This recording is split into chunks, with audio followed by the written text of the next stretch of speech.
El día de hoy vamos a hablar sobre repeticiones.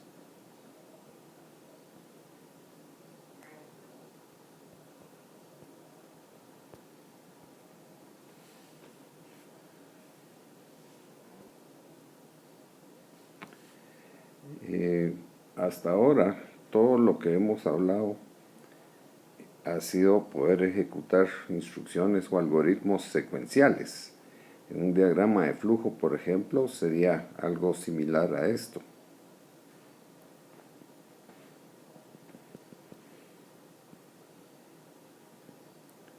Tenemos el fin y el inicio aquí. Pero este tipo de programas no es muy útil. Necesitamos algo para poder hacer múltiples veces algunas secciones del programa. Entonces, esto es lo que se llama justamente las repeticiones, o tienen otros nombres también,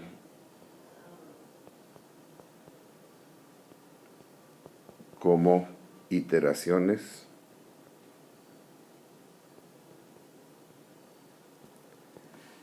o en algunos casos, especialmente en libros españoles, les llaman bucles.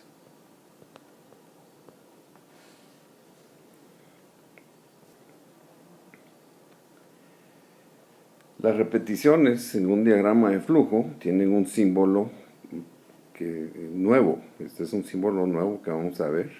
Y si venimos con algún diagrama, con algunas instrucciones, entramos a un símbolo que tiene esta forma y que adentro tienen o una expresión lógica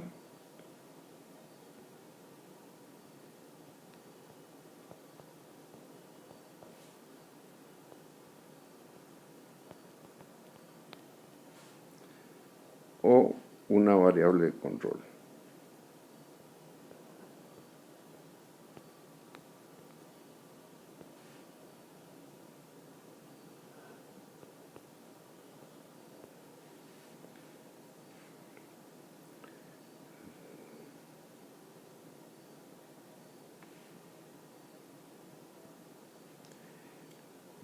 A continuación de ese símbolo se colocan todas las instrucciones que nosotros queremos ejecutar.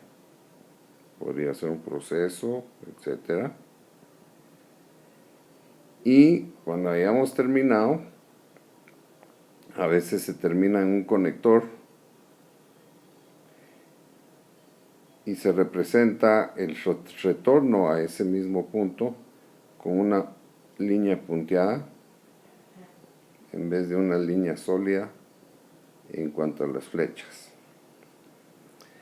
Eso quiere decir que todo lo que está entre ese símbolo nuevo y el conector va a ser lo que se va a repetir. Una vez se cumpla la condición que se haya colocado en ese símbolo, entonces continuará con la siguiente instrucción o el siguiente símbolo de nuestro algoritmo.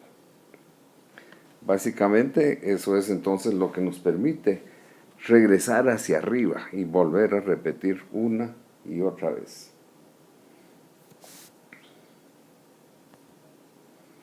¿Cuáles son las características de una iteración?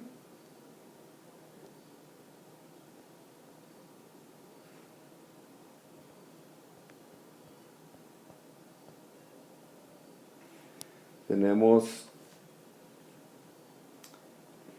uno, que hay una inicialización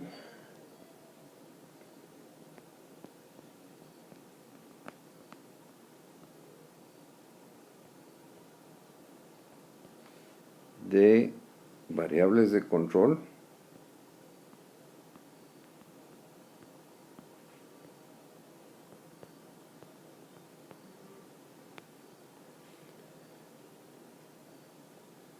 Dos, tenemos un mecanismo de salida.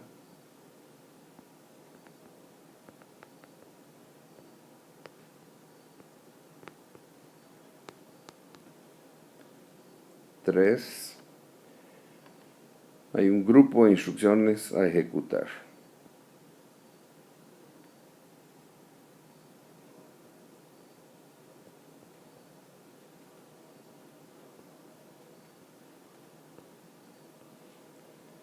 O a repetir si quieren.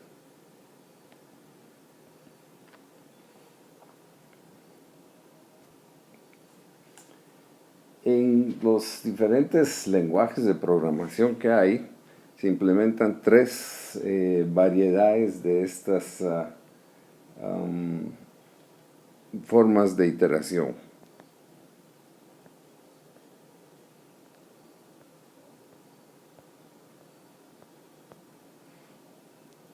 Uno es lo que se podría escribir como mientras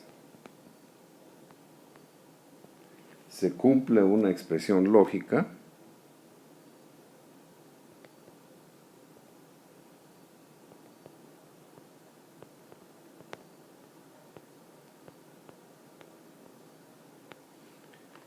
entonces se ejecuta lo siguiente, o haga, podríamos usar la palabra haga lo siguiente.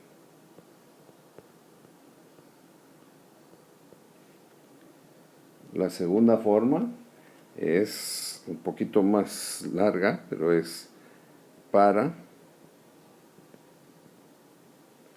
una variable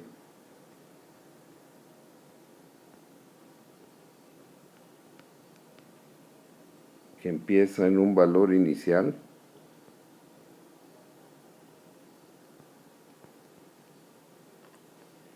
y hasta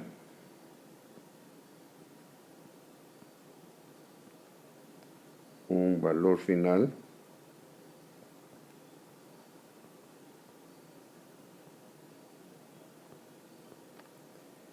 en incrementos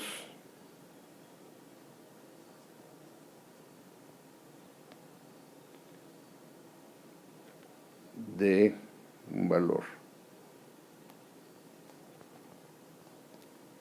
Pueden ser también decrementos. La tercera forma es una instrucción bastante simple y dice repita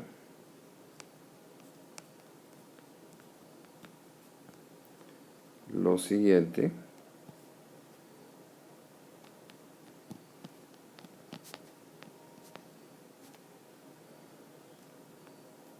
hasta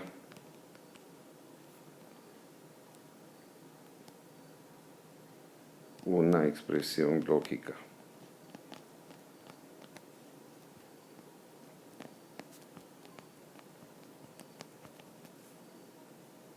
Bien, en Python se utilizan las primeras dos de estas. Y el formato es para la primera, bueno, le voy a dar una pequeña vuelta, pero vamos a hacer, la primera es el para. En Python se escribe for, o sea, for es una palabra reservada. Luego va una variable de control.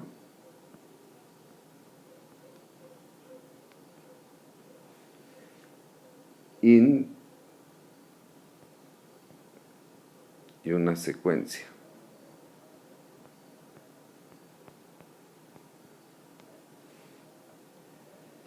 Esta se usa cuando uno sabe exactamente cuántas veces quiere hacer la iteración. O sea, se conoce el número de iteraciones.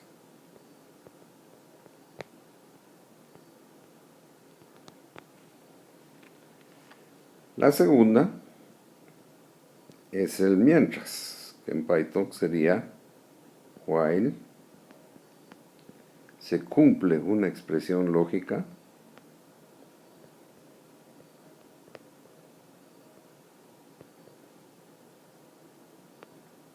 entonces ejecútese todo lo siguiente. Esta también se puede usar cuando se conoce el número de iteraciones.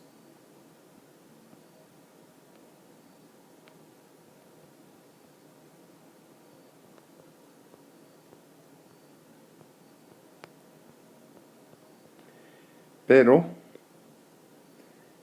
también funciona perfectamente cuando no se conoce.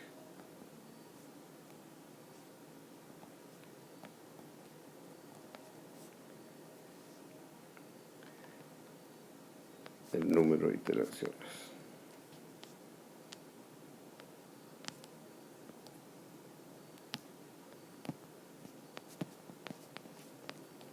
Vamos a ver ejemplos de estos y vamos a empezar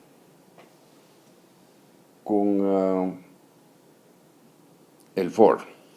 Sin embargo, antes de usar el for tenemos que ver cómo se genera esa secuencia que está en el formato. Y una de las formas más fáciles y de las más utilizadas es utilizando la función range que tiene Python. Como es función, es el nombre de la función y hay paréntesis. En este caso sí vamos a utilizar los parámetros que van dentro de los paréntesis y el formato completo entonces sería range paréntesis, un valor inicial,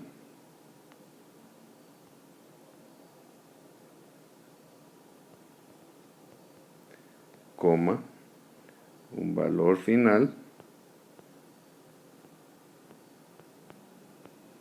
coma, y un valor de incremento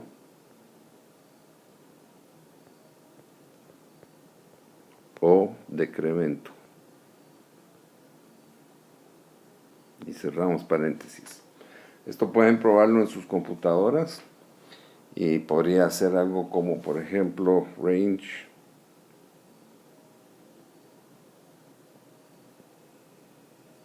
de 0,5. Algunos de estos parámetros son opcionales. En este caso, si solo ponemos 2, toma el valor inicial y valor final. Y lo que nos va a devolver es una secuencia que va a ir desde el 0, el 1, 2, 3 y 4. Ojo, estamos viendo aquí algo interesante. Estamos diciendo hasta 5, pero la secuencia que nos devuelve solo llega hasta 4. Recuerden que empieza con el valor de 0, entonces, aunque sí nos está dando los 5 valores, pues llega hasta 4, o sea, n-1. Ya teniendo esta forma de generar una secuencia de números, entonces ya podemos pasar al ejemplo que quiero. Vamos a asumir que el Comité Olímpico Guatemalteco los está contratando para hacer un estudio y entonces vamos a poner el simbolito por acá y que es para a ustedes los han contratado para llevar las estadísticas de los atletas que se están preparando para alguna justa. En particular, el día de hoy pues, les han pedido que hagan un análisis del rendimiento en lanzamiento de jabalina.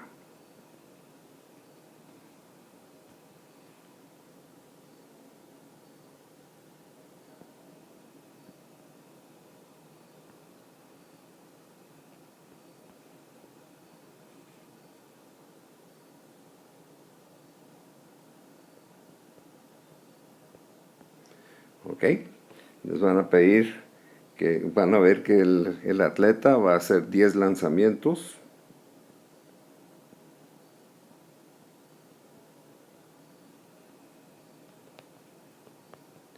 Y ustedes tienen que hacer un reporte de cuál fue el lanzamiento menor, cuál fue el lanzamiento y el promedio de los 10 tiros.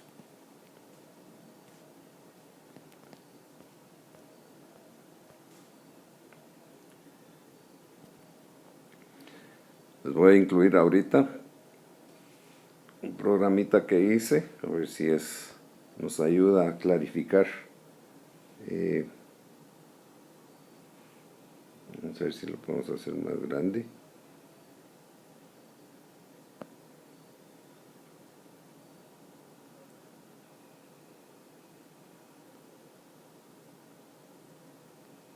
Ok.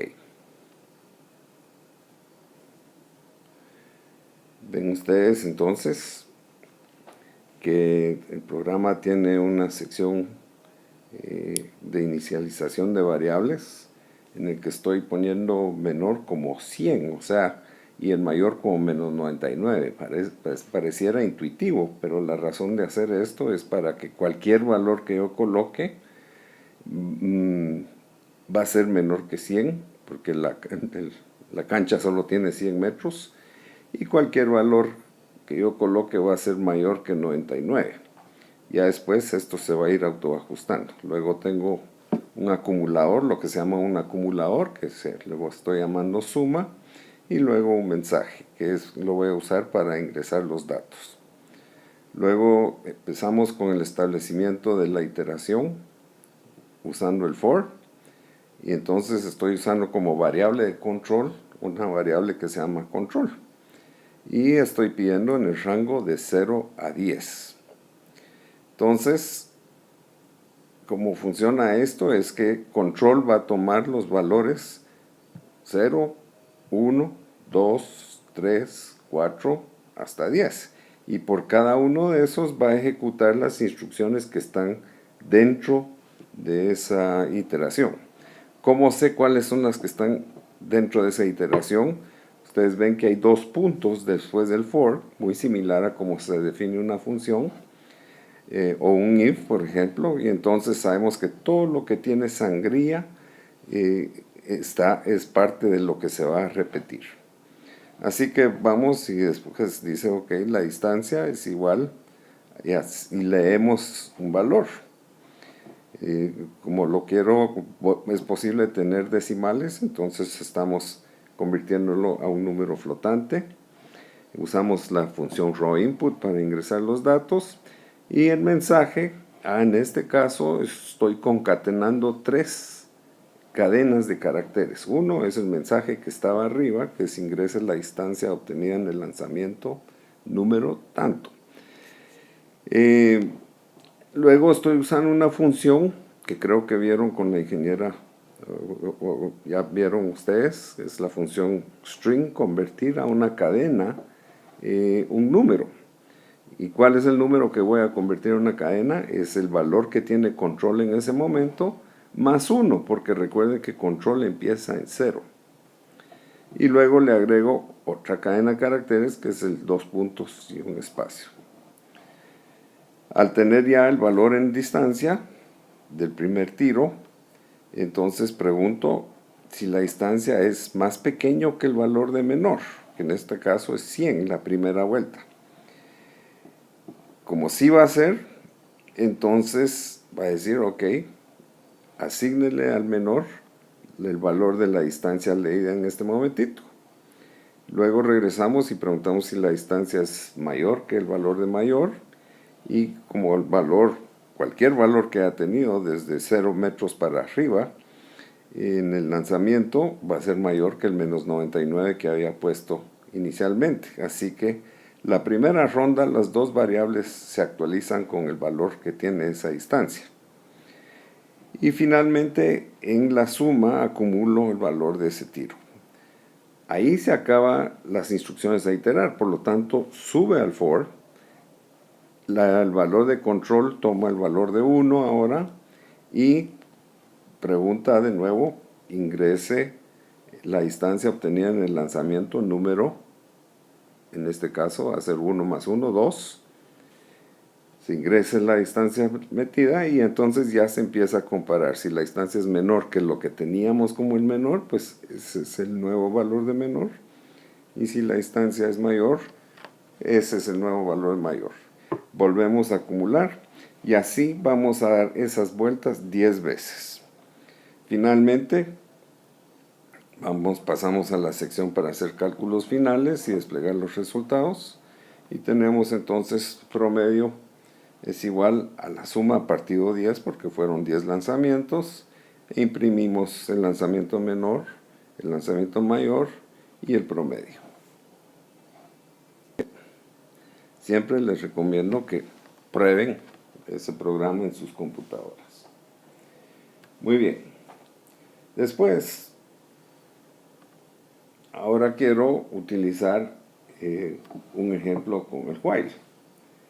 En este caso, vamos a asumir que tenemos unas elecciones.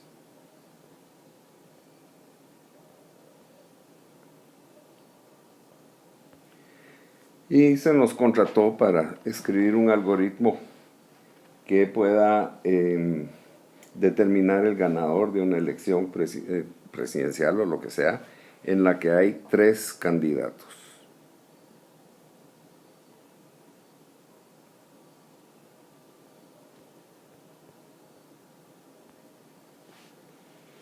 Ustedes lo que tienen que hacer es reportar los votos obtenidos por cada uno de los candidatos, los votos nulos y el total de votos emitidos. A continuación, entonces, les voy a poner el programa que hice.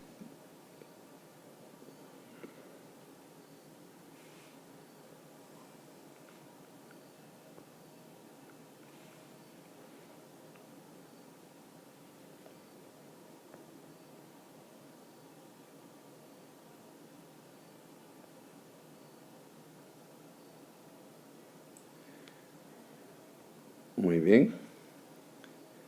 Entonces, este es el programa que tengo. Como siempre, arriba hay un encabezado. Luego hacemos una inicialización de variables. Voy a hacer una variable acumuladora o sí, que lleve el control de los votos emitidos para cada uno de los candidatos. Candidato 1, candidato 2, candidato 3. Voy a dar un control de votos nulos. Y finalmente el número de votos emitidos. Todos los estoy empezando en 0 por el momento. También llevo una variable que le estoy llamando fin y le estoy dando un valor booleano o lógico de falso. Esta variable es la que nos va a servir para controlar cuándo nos salimos de la iteración. Empezamos con esa iteración utilizando un while entonces. Y simplemente hago la expresión lógica es not fin, o sea, la negación de la variable fin. Como fin es falso, para empezar, not fin es verdadero. Por lo tanto, mientras sea verdadero, haga esta secuencia. Otra vez, ¿cuál es la secuencia de pasos que se van a iterar? Se ve, tenemos los 2 puntos, todo lo que está con sangría, a partir de eso es lo que se va a hacer en la iteración. Entonces, el primer paso es leer el voto que se emite. La persona puede marcar 1, 2 o 3. Y aquí hay algo nuevo también, que es lo que se llama una clave centinela o un valor centinela, que va a ser cómo sé yo cuándo hay que parar el programa. Es decir, el encargado del programa entonces va a marcar un menos 99 cuando ya no hay votantes. Y eso ya permitirá entonces sacar los resultados. Entonces seguimos y se ingresa un valor, pregunta que si el voto es igual a menos 99 y nótese que está entre comillas porque dejamos el raw input tal como está. Simplemente no lo estamos convirtiendo a numérico, está en caracteres. Entonces si el voto es menos 99 es la señal para que se detenga el proceso iterativo. Entonces estoy colocando que ahora sí la variable fin es verdadera. De esta forma, cuando regrese al while, not fin va a ser falso y entonces ya se sale de la iteración. Si no es menos 99, entonces se hace la consulta de si el voto es igual al carácter 1, y si lo es, entonces sumamos 1 a el acumulador para el candidato 1. Si no es 1, entonces se pregunta si el voto es 2. Y si es 2, se acumula 1 al espacio para el candidato 2. Si no es 2, se pregunta si es 3. Y si lo es, entonces se suma 1 para el acumulador del candidato 3. Y si este tampoco es, entonces consideramos que ha sido un voto nulo. El votante ha escrito cualquier cosa o lo ha dejado en blanco. Y se acumula entonces el acumulador, valga la redundancia, para los votos nulos. Una vez se haya terminado esta cadena de ifs, entonces ya terminamos el proceso de ese voto y tenemos que acumular o sumar el contador en 1 al número de votos emitidos. Y se repite el proceso hasta que esa expresión lógica, not fin, sea falso. Cuando es falso, se sale de ahí. Ya vamos entonces, y aquí hay una instrucción que es importante. Recuerden que aun cuando se haya metido el menos 99, el sistema está acumulando un 1 en el número de votos. Por lo tanto, lo que tenemos que hacer es restarle un 1 para tener el dato correcto. Una vez hemos hecho eso, ya podemos imprimir todos los resultados. Hay una serie de prints nada más, resultados de la votación. Tengo un print que deja una línea en blanco y los 3 candidatos, votos nulos, otra línea en blanco y total de votos emitidos.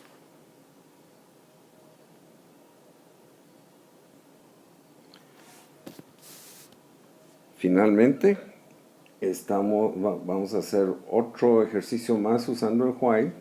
En este caso, pensando en que la mayoría de las personas no saben sacar a mano una raíz cuadrada, hay un algoritmo que lo hace bastante fácil y la programación también es fácil. Lo que pasa es que la ejecución puede ser muy larga o no, dependiendo de algunos parámetros, pero el algoritmo es muy simple y muy fácil de recordar, y entonces les permitirá entonces ya ahora sí decir que sí saben sacar una raíz cuadrada. Este algoritmo entonces se basa en lo siguiente.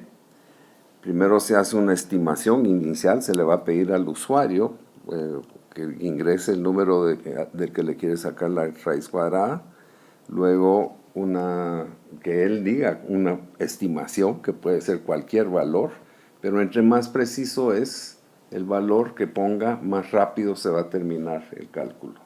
Y luego se hacen cálculos iterativos basados en los valores de las iteraciones anteriores hasta que se llegue a una precisión deseada. Entonces voy a colocar el programa para esto.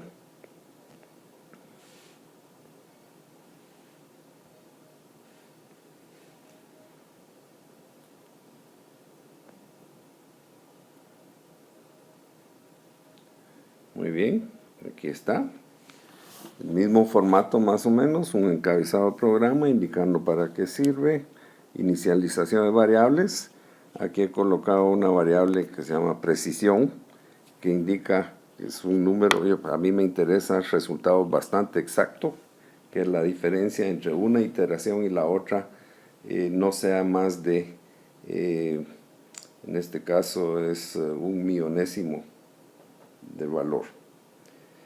Entonces, ahorita el siguiente paso es pedirle al usuario el número del que le quiere sacar la raíz cuadrada. Este sí podría ser en decimales incluso, entonces por eso es que estamos convirtiéndolo a flotante. Hacemos una serie de conversiones y lo igualamos a ese número que se pidió y pedimos al usuario ese mejor estimado que tenga. También lo convertimos a flotante y empieza el proceso iterativo. La condición para salirse es que si el valor absoluto de la diferencia entre un estimado y el siguiente es mayor que la precisión, entonces vuelva a hacer la iteración.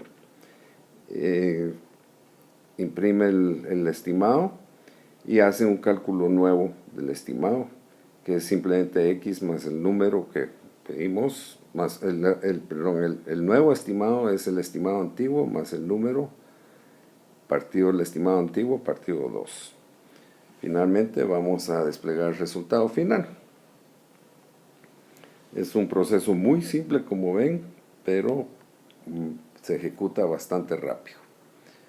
Esta es una forma, de hecho este es el método de Newton para hacerlo. Y entonces hay otro método, se los voy a colocar muy rápido en la misma cuestión.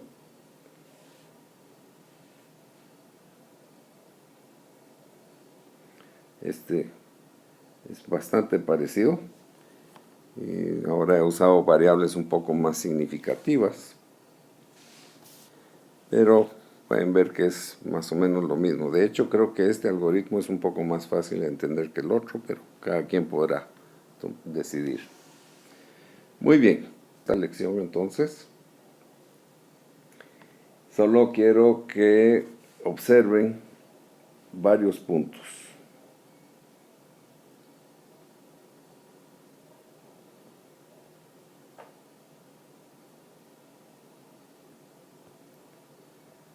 De los que ya hemos hablado.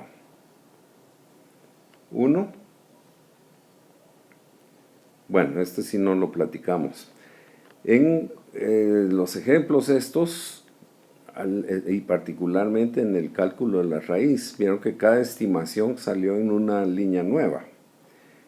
Es posible pedirle al Python que imprima la estimación horizontalmente, y para esto lo único que hay que hacer es que después del print,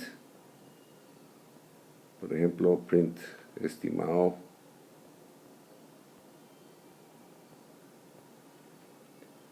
ponemos punto y coma. Eso hace que entonces se quede en la misma línea y el siguiente valor que imprima lo ponga en la misma. Lo segundo que quería recalcar es el uso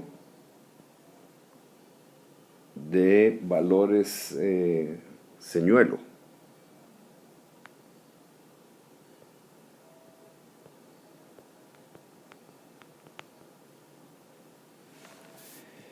Esto nos permite entonces echar a andar un algoritmo que si no usamos un valor para frenarlo en alguna forma, se convertiría en un algoritmo infinito.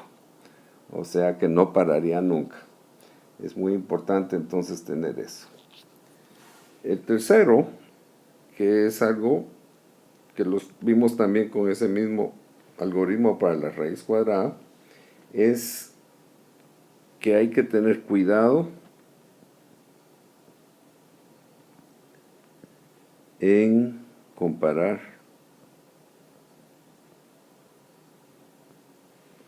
valores flotantes.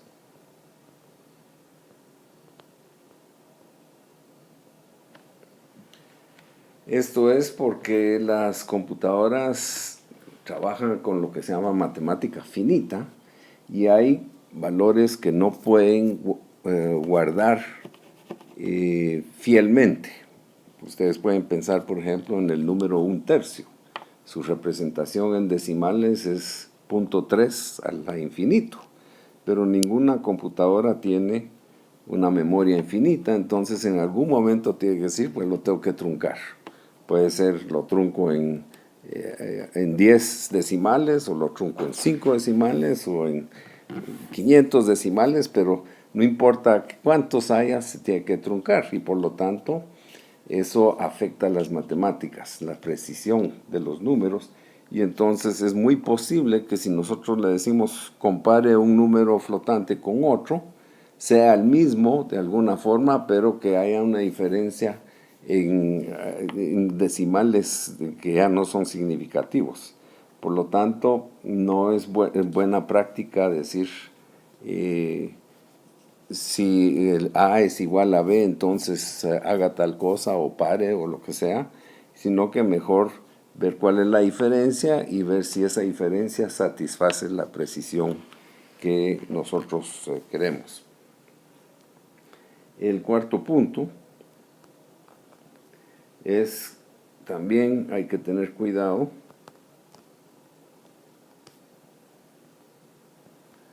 con los errores que en inglés se llaman off by one.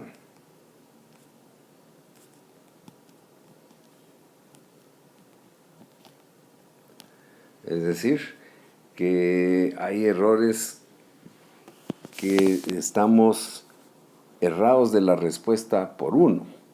Esto podría pasar, por ejemplo, con lo que vimos, la función esa que vimos del rango para generar secuencias, que como empieza en 0, va a generar de 0 hasta 4 y nosotros le habíamos pedido que generara de 0 a 5.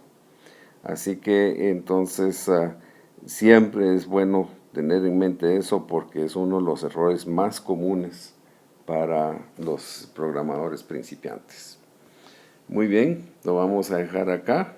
Espero que esto les haya servido un poquito para estudiar y los ejemplos que puse, los programas, sería muy bueno que los programaran, los metieran en sus computadoras y trataran de seguir y ver cómo funciona.